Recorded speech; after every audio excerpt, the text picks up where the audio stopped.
Pero pag hindi mo kami bayaran, alam mo na kung ano mangyayari sa'yo. Francis, ha? At ang isinampa po naming kaso ay syndicated estafa. No bail. Galingan mo pa, putang ina mo! Strong Igorot at work! Kayo ang mga tunay na demonyo! Panginoon ako dun. Oo.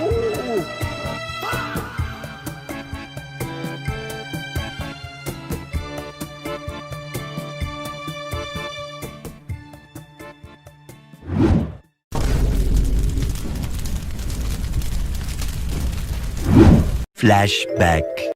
Paano nangyari yun? Nabudol kayo na mentally? Napaniwala talaga kayo sa usap? Ito talaga si Francis.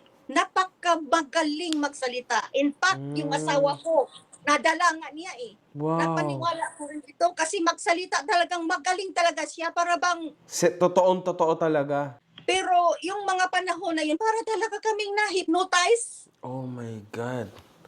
Ang dami po nagsabi niyan. Mahirap talaga itong ginawa niya sa amin. Talagang binangkrap talaga kami ni Francis. Sa totoo lang, MG, binangkrap talaga niya kami. Eto, question lang po. Nabayaran niyo naman na po yung mga niloan niyo. Are you okay?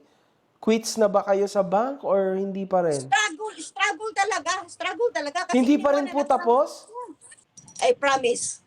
Kahit hindi man ako mabayaran, basta mapakulong siya, ipakulong ko talaga yung lintik na yan. Yun ang galit ko sa kanya. Okay, Francis, kung nanood ka man, sana naman bayaran ninyo kami, taga-UK. Lalo na yung mami at daddy mo dito, naghihirap sila. Bayaran mo kami. Pag hindi mo kami bayaran, alam mo na, hindi na ako nagbanta sa iyo kasi mahirap magbanta sa sa social media eh. Bayaran mo kami lahat dito, quit ka na sa amin. Pero pag hindi mo kami bayaran, alam mo na kung ano mangyayari sa'yo. Francis, ha? Gaano po katagal ang palugit nyo, madam? More or less? Pag walang mangyari nitong mga summer na to dito, uuwi talaga ako dyan, MJ. Sampahan Summer ko talaga means siya. August, di ba? August ang summer, more or less sa England. Oo. Okay. Mga June. Okay. Ganun, mga June. Okay. Pumasok na tayo dito sa ating topic, Norman plus 8. Bakit nga ba merong Norman plus 8? Siyempre, pag tayo nagluto ng adobo, bukod sa karne, meron sibuyas, bawang, paminta, laurel, toyo, suka, at kung ano-ano pa. Para mabuo po itong tinatawag na kaso. Pero ang amin pong ipinail is syndicated estafa. No bail po ito. Iiyak ka, bata. Iiyak ka dito, Norman. At alam mo kung bakit ka iiyak? Eto na. Ang tunay na dahilan. Ang tunay na dahilan kung bakit kami ni JC, kahit papaano po ay Walang uwian doon. walang uwian. From day one, kami ni JC. From day one, magkasama na kami. From Manila City Hall to CICC to Davao, kahit saan kami magpunta, pag-aasikaso ng papeles, kausapin ng mga tao. Siyempre, may umuwi. Gusto ko nang umuwi. May umuwi. May umuwi po na talagang isa na talagang ito ay talagang sobrang nasaktan sa kanyang naging experience kay Norman Mangusin. And of course, alam ko pong napanood nyo siya. Napanood nyo yung kanyang istorya, napanood nyo yung kanyang promise. Ito yung matindi, JC. Oo. Kasi itong taong ito, nag-promise na babalik siya dito sa Pilipinas this coming June para mag-file ng kaso kay Norman Mangusin. So, hindi na natin patatagalin. Ladies and gentlemen, the one and only, ang kauna-unahang OFW na umuwi para pag-aksaya ng panahon, pagbuhusan ng oras panahon, at gastos na rin. Magastos talaga eh. Palapakan po natin ang mami nating lahat. Mami, Karen Whitmore. Yeah. Eto na. Tapos ka dito, Norma. Hi guys, narinig niyo ako? Yeah, mami. How are you today? I'm good. Feel relieved. Guys, do you remember? Way back few months ago, na-interview ako ni MG. Diba? Sabi ko sa iyo, Kulaong, yung mga ano mo, alipuris mo. Sabi ko, bigyan kita ng June. Pag hindi kita marinig, wala sa alipuris mo marinig ko. talagang babalik talaga ako. Sasampahan ko kayo lahat ng kaso. Ito na talaga. See? You think I'm joking? No. Kapag Yeah. sinabi mong may dong batalan, it takes two to tango. Correct. Kasi mami, sabi nga ni Atty. Aboy, kung walang dong batalan, walang Norman. Kung walang Norman, walang dong batalan. Precisely. So si Dong Batalan po ang number 1, siya po ang nasa top 1. Oh, congratulations! Ha? Congratulations, Sedong. And for the top 2, ang nag-isa, Yamatan. And now, ladies and gentlemen, for the top 3 of the Norman plus 8 is Benok! Top 3 na. Ito na yung top 4. Ito na. Ikaw na mag-announce ito. Dating kaibigan mo to. Sorry pare pero wala akong magagawa. Sorry, Bon. It's Bon. It's Bon. Kilala nyo naman si Bon. Okay. Ito na yung isa. Itong isa na to, nakasama sa top 8, ito po sana, akala namin nung una, talagang gustong magbagot, gustong makatulong. Muntik na itong ma-interview ni MG. Muntik na itong ma-interview ni MG. Akala namin lalabas, sabi namin, sige, pag lumabas ka, bati-bati na tayo. So, naguhugas ka ng kasalanan, natulungan mo kami. Pero hindi. Matigas ang ulo mo, kaya ikaw ay kasama. Ladies and gentlemen, top 4 na tayo. Tapos na. At top 5 natin is Limor Creation. Top 6. Isa pa? Isa pa. Ikaw na. Bibitan ako eh. Yung ex ni? Yung ex ni Kulaong. Yay! Walang iba kundi si Taga-Japan. taga-Japan. Now, you know what, Umen? You know who she is? Yeah. I don't wanna Taga-Japan. mention her name. Oh, but hindi na natin may mention ang name. She has playing a very good, Yeah. a big, Hindi na po muna natin tatanggap, i-mention itong tatlong natitira. Very ano po kasi nasa abroad po ito. yung dalawa lang nasa abroad, yung isa nandito sa Yeah, Pilipinas. confidential pa po itong tatlo. Pero itong top 5, inuulit ko, Dong Batalan, Yamatan, Benok, si Bon, at saka si Limor Creation.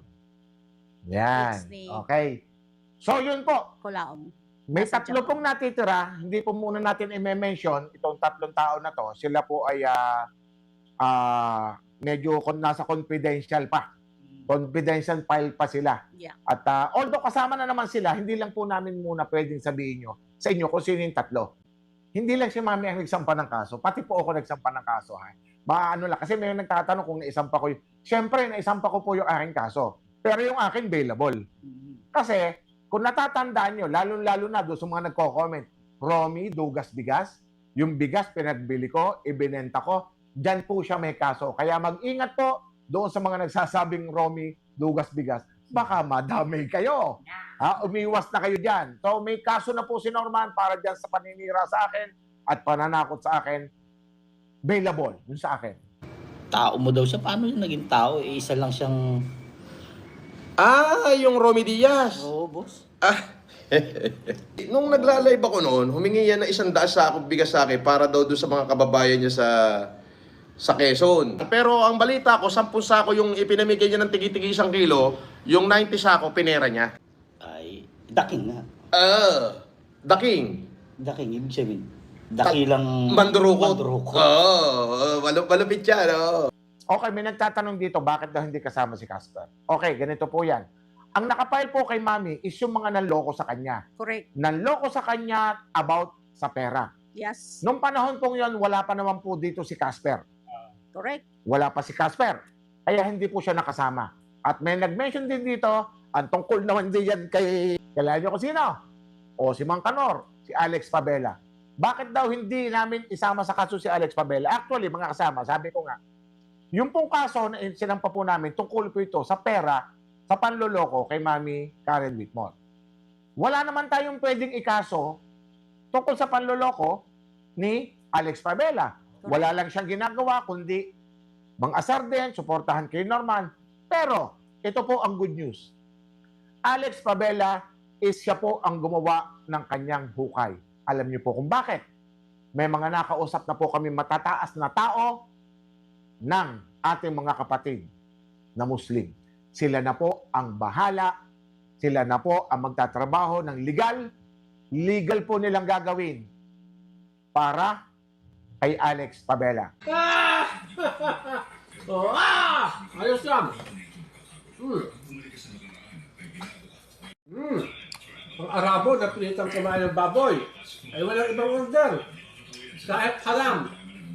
Haram is for you, but I command you to eat a pig, pork. Are you understand? Yes, boss. If you are with me, you eat the food, the pork food. Go.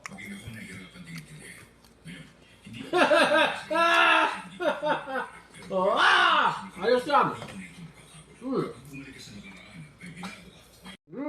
Nakakaawang isang Arabong Muslim na ito. Ipinapakita sa video tila pinilit siyang kumain ng baboy ni Alex Pabella. Sabi to ni Food Genius, mga kahombre ko, isang bagay na labag sa kanyang pananampalataya at paniniwala. Ano man ang relihiyon ng isang tao, walang sino man ang dapat pilitin, hiyain o bastusin dahil lamang sa kanyang paniniwala. Ang paggalang sa dignidad at kalayaan sa pananampalataya ay para sa lahat. Tama to, mga kahombre ko, ha. Hindi lang ito simpleng biro. Usapin ito ng paggalang, karapatang pantao at kalayaan sa pananampalataya. Ang sapilitang pagpapakain ng baboy sa isang Muslim ay hindi prank. Ito ay tahasang pambabastos sa kanyang pananampalataya at dignidad bilang tao. Dapat managot si Alex Pabella at ang sino mang responsable sa ganitong uri ng pang-aabuso sa kapatid nating mga Muslim. Meron ulit nag-research ang ating kaibigan ni si Food Genius. Ngayong lumabas na ang katotohanan na ang viral Arab Muslim na kumakain ng baboy ay gasoline boy pala ni Alex Pabella, kung totoong Muslim siya, isa itong tahasang pagpapakita ng kawalan ng respeto sa sarili niyang pananampalataya at sa buong komunidad ng Islam. Kung hindi siya totoong Muslim at nagpapanggap lang, mas malala ito. Ginawa niyang katatawanan, content at clickbait ang sagradong paniniwala at kultura ng Muslim para lang sa views at clout. Matindi, mga kahombre ko, para sa akin, ha. Andito kami ni JC para suportahan, alagaan siya. Sabi naman namin sa inyo,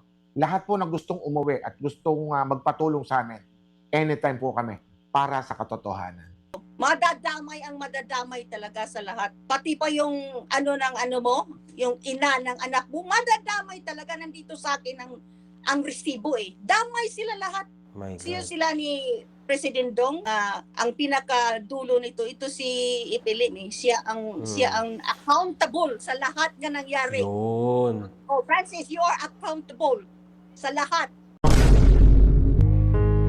Aray ko!